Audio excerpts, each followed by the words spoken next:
नमस्कार, मैं हूं राधा कृष्ण कुमार। हिंदू धर्म शास्त्रों की मौलिक शिक्षाएं क्या हैं?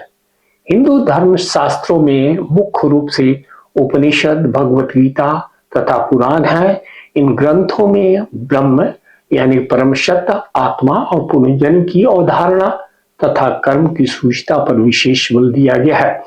मोक्ष प्राप्त करना अर्थात जन्म तथा मृत्यु के चक्र से मुक्ति पाना और आत्मा का परमात्मा के साथ एकत्व प्राप्त करना हिंदू धर्म शास्त्रों का संदेश है।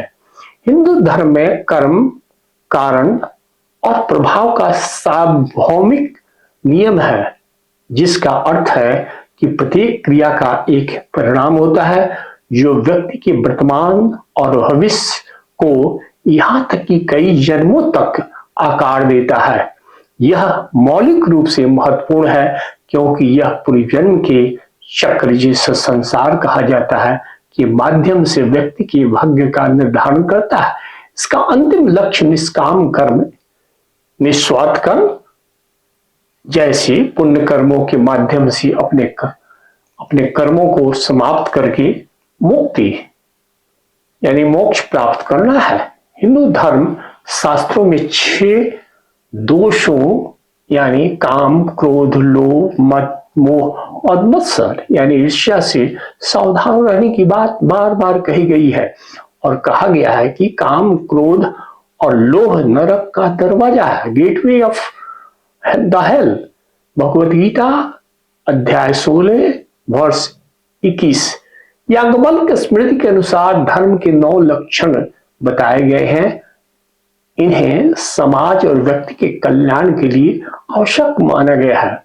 ये मूल तत्व है अहिंसा, किसी भी प्राणी को मन, वचन या कर्म से पीड़ा न पहुंचाना, सत्य, विचारों, शब्दों और कर्मों में सच्चाई का पालन करना, अस्तेय किसी व्यक्ति को उसकी अनुमति के बिना उसका कोई भी सामान न लेना, शौच, शारीरिक और मानसिक शुद्धता बनाए रखना, इंद्रिय निग्रह, अपनी इंद्रियों को नियंत्रण में रखना ताकि वे अनैतिक और अनुचित कार्यों की ओर प्रेरित न हो, दान, योग्य और जरूरतमंद लोगों को दान करना, दम, मन पर नियंत्रण रखना और वासनाओं को शांत रखना, दया, सभी जीवों के प्रति करुणा, दया का भाव रखना, क्षमा, दूसरे की गलतियों को माफ करना,